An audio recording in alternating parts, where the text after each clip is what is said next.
Video কিন্তু হ্যাঁ ready ছিল হ্যাঁ। অভিজ্ঞান মাধ্যমিকে 649 পেয়েছে। সবচেয়ে যে বিষয়টা আমার ভালো লাগার বিষয় সেটা হচ্ছে ও ইতিহাসে 100-তে 98 তুলেছে। তা 98 ও কী করে পেলো আমি সেই বিষয়ে অভিজ্ঞানের কাছে জানতে চাই যে তুমি 98 পেলে এই বিষয়ে তুমি আগামী দিনের যারা ছাত্রছাত্রী রয়েছে তাদের উদ্দেশ্যে তুমি কী করে 98 বা 100 পাওয়া যেতে সেই সম্পর্কে তুমি কী বলতে চাও, এর ভিতরে কী রহস্য মিস্ট্রিও কী আছে সেটা তোমাকে একটু বলার জন্য আমি বলছি। ইতিহাসে আমাদের যে পরীক্ষাটা হয় 90 নম্বরের পরীক্ষা হয়। 90 নম্বরের মধ্যে 54 নম্বর থেকে শর্ট কোশ্চেন আর 36 নম্বর থেকে বড় কোশ্চেন। তো আমাকে আগে টার্গেট দিতে হবে আমি 54-তে 54, কারণ সেটা যদি কেউ না পায় তাহলে স্যার 100 পাওয়া খুবই টাফ ব্যাপার। 54-তে 54 দেখলে আমাকে কী করতে হবে যে সচিন্দ্রনাথ মন্ডলের বইটা, আরও অনেক বই আছে, জীবন উপাধ্যায়, এসএমদের ভালো বই, ওই বইগুলো ফার্স্ট টু লাস্ট পুরো পড়তে হবে। 54-তে 54 পাওয়া মানে এমসিকিউ ঠিক করতে হবে, 2 নম্বরের কোশ্চেন একদম অ্যাকুরেট লিখতে হবে। আমার যেটা ফল্ট হয়েছে, আমি দুটো এমসিকিউ ভুল করেছিলাম, আমি যে বাড়িয়ে রেখেছিলাম আমার দুটো এমসিকিউ ভুল ছিল। সেখান থেকে আমি বুঝতে পারলাম যে আমি কেন 98 লিখেছি। এবার বড় কোশ্চেনে পারফেকশনের ব্যাপার সেটা আমি বলতে পারবো না, কারণ টিচার যে লিখেছে অবশ্যই ভালো লিখেছে। এবার ব্যাপার হচ্ছে আমি 54-তে 54 পেতে হবে, বাট যে পরের 36 নম্বরের ব্যাপারটা সেই নম্বরটা আমাকে কিন্তু খুব ভালোভাবে তৈরি করতে হবে। 4 নম্বর এবং 8 নম্বরের কোশ্চেন থাকে, 36 নম্বর একটা 8 নম্বরের এবং 6টা 4 নম্বরের থাকে। তো আমাকে সেগুলো নোট বানানোটাই বড় কথা না, বড় কথা হচ্ছে মাইন্ডে রাখা। নোট অনেকেই বানাতে পারে, মাইন্ডে রাখতে পারে না। আমাকে প্রথম টার্গেট রাখতে হবে আমি মাইন্ডে রাখবো। এক একটা বইয়ের এক একটা টপিক আমাকে ধরতে হবে। ফার্স্টে রায় মার্টিন ছায়া মায়া কায়া করে কিছু হবে না, যেটা আপনার কমন ছায়া মায়া কায়া করে কিছু হবে না, নিজেকে টেক্সট বুক করতে হবে, অ্যাকর্ডিং টু তার টেক্সট বুক এবং স্বতন্ত্রতা রাখতে হবে। সেগুলো যদি আমি রাখতে পারি, আমার ইতিহাসে আগেকার দিনে যেমন লোককে বলতো ইতিহাসে 80% দিকে দাম ছিল, তো এখনকার দিনে ব্যাপারটা কিন্তু সেরকম নেই।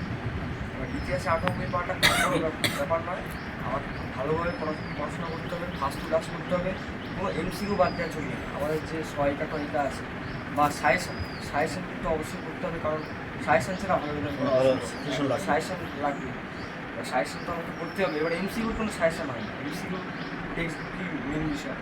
এইভাবে যদি কেউ করতে পারে এবং টেস্টের পরে যে 3 মাস পাওয়া যাবে সেই 3 মাসটা আমাকে ফাটিয়ে করতে হবে, আগে যা পড়েছি তার দ্বিগুণ করতে হবে টেস্টে, তবে আমি ইতিহাসে ভালো করতে হবে। তাহলে এটা প্রমাণিত হচ্ছে অভিজ্ঞান অনেকটাই বলো, হয়তো আর কিছু বলার আছে কি অভিজ্ঞানের? না, অভিজ্ঞানের কাছ থেকে একটু ক্লিয়ার হয়ে গেল যে ও 100-তে 100ই পেতো, এটা বোঝা যাচ্ছে। ও দুটো এমসিকিউ ভুল করেছে, তার মানে যেগুলো অ্যান্সারও লিখেছে। তবে আর একটা আমার প্রশ্ন থেকে যায়, যেমন আমার সবচেয়ে যেটা ভালো লাগার বিষয় 98 পাওয়াটা মুখের কথা নয়, এবং 98 পেতে হলে যে 4 নম্বরের প্রশ্ন লেখার ক্ষেত্রে অভিজ্ঞান কোন পন্থা অবলম্বন করে সেটা আমি অভিজ্ঞানকে জানতে চাইছি যে তুমি 4 নম্বরের জন্য কীভাবে তৈরি হয়েছে, একটা 4 নম্বরের অ্যান্সার আমি কী করে লিখে 4-এ 4 পাবো, তার মানে তুমি ম্যাক্সিমাম 4-এ 4ই পেয়েছো। তার জন্য তুমি কী পথ অবলম্বন করছো, সহায়িকা কেন্দ্রে কোনো বই পড়েছো না কীভাবে নোটটা সাজিয়েছো, এটা একটু বলো আমাদের।